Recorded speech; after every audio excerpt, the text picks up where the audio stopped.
순서상 1번 이재명 후보가 먼저 30초 내에 촛불 집회, 태극기 집회의 골이 깊습니다. 대통령 되시면 이런 갈등 해소 위에 어떤 노력하시겠습니까? 시작하세요.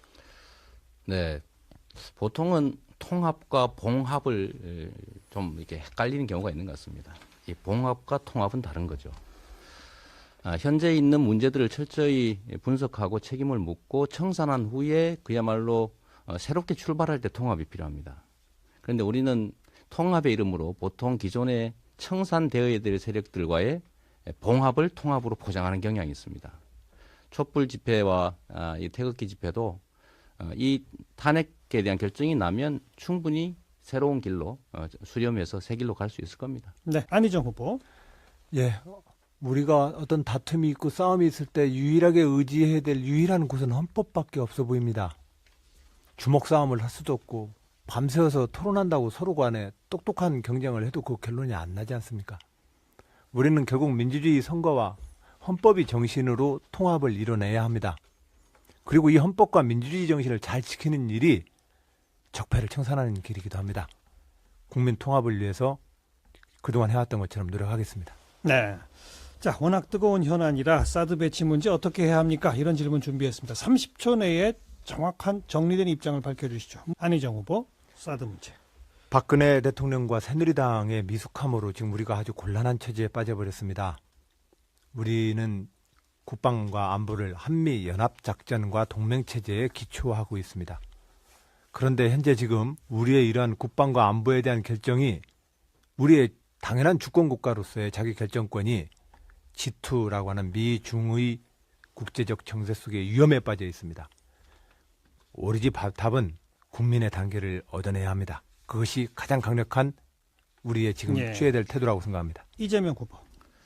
사드는 대한민국 안보에 도움도 되지 않으면서 경제적으로도 안보상으로도 명백하게 피해만 입히는 조치가 맞습니다. 강대국이 요구했다고 해서 이미 합의했다고 해서 어쩔 수 없지 않느냐, 이 상태에서 어떻게든지 봉합해보자라고 하는 것은 국가 지도자로서의 태도는 아니라고 생각됩니다. 잘못된 것이 있다면 그리고 고쳐야 된다면 그게 바른 길이라면 힘들어도 길을 만들어서 가야 되는 것이 바로 국가 지도자이기 때문에 사드 문제는 적당히 무마할 게 아니라 알겠습니다. 원천적으로 되돌아가야 된다 이렇게 생각합니다.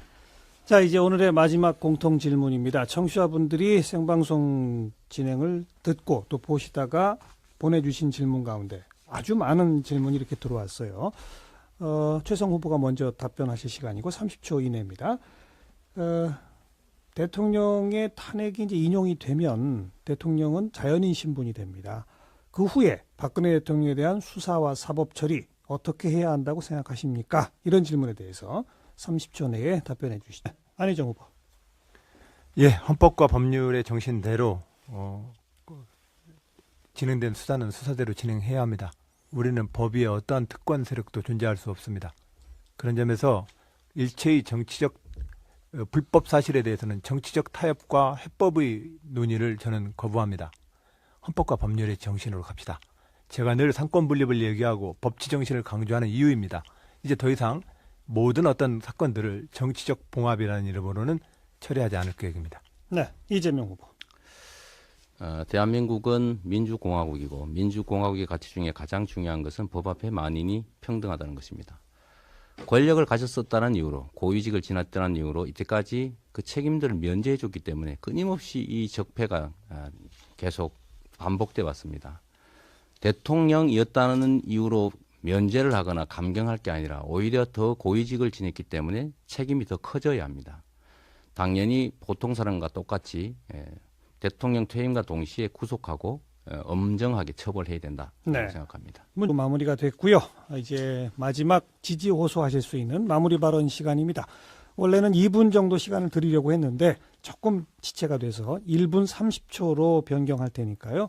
1분 30초 내에 우리 안희정 후보부터 마무리 발언 시작하시죠. 예, 저 안희정입니다. 최근에 대연정에서부터 선한의지까지 많은 논란의 중심에 있어 왔습니다. 그러나 저 민주주의자로서 헌법의 질서, 의회 정치의 정신, 이 정신으로 말씀을 드렸습니다. 그것이 우리를 통합과 질서로 다시 이끌어줄 것이라 믿습니다. 그런 마음으로 제안했습니다. 많은 국민 여러분들이 현재 후보들 중에서 가장 높은 호감도를 저에게 보내주고 계시고 가장 낮은 비호감을 저에게 여론조사가 나오고 있습니다.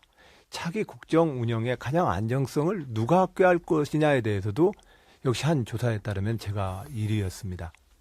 예, 민주당의 외연을 넓히고 그리고 우리 민주당이 오랫동안 지내왔었던 중도 보수까지 당의 외연을 더욱더 넓혀서 우리 당이 이 정권 교체가 대한민국의 새로운 정치 그리고 대한민국 주도 세력의 교체로 저는 만들어 보고자 합니다.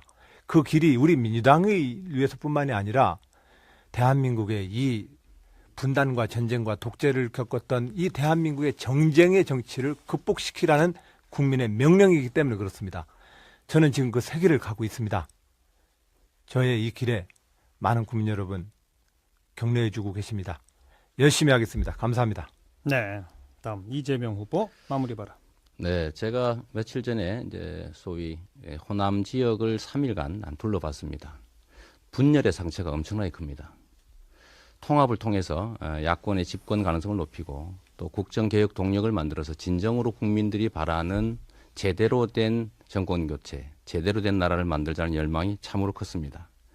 반드시 야권 연합 정권을 만들어서 우리 국민들의 열망대로 공정한 나라 꼭 만들었으면 좋겠습니다. 민주당의 후보를 과연 어떤 사람이 하는 것이 좋겠는가? 저는 민주당이라고 하는 거대한 정치 세력의 후보, 그 대표를 뽑는 것이기 때문에 그가 가진 세력, 또 그가 물려받은 정치적 유산, 그의 혈통 이런 것들을 따질 게 아니라 흑수저라 할지라도 그야말로 성공할 수 있는 그 개인의 자질과 역량과 실적을 보고 판단해 주시면 진정으로 공정한 나라가 우리 민주당에서부터 시작될 수 있다라고 생각합니다. 미국의 버니 샌더스를 민주당의 기득권으로 막은 결과는 결국 대선에서의 패배였습니다. 우리 국민들의 열망대로 그가 가진 세력이나 유산이 아니라 그가 가진 역량과 가치와 철학과 또 그가 공인으로서 만들어 온 실적 이걸 기준으로 판단한다면 저는 제가 민주당의 대선 후보로 가장 합당하다고 확신합니다. 우리 국민들이 원하는 바대로 공정한 나라 만들 수 있는 기득권과도 싸워서 이길 수 있는 또 네. 이겨왔던 이재명을 지지해 주십시오.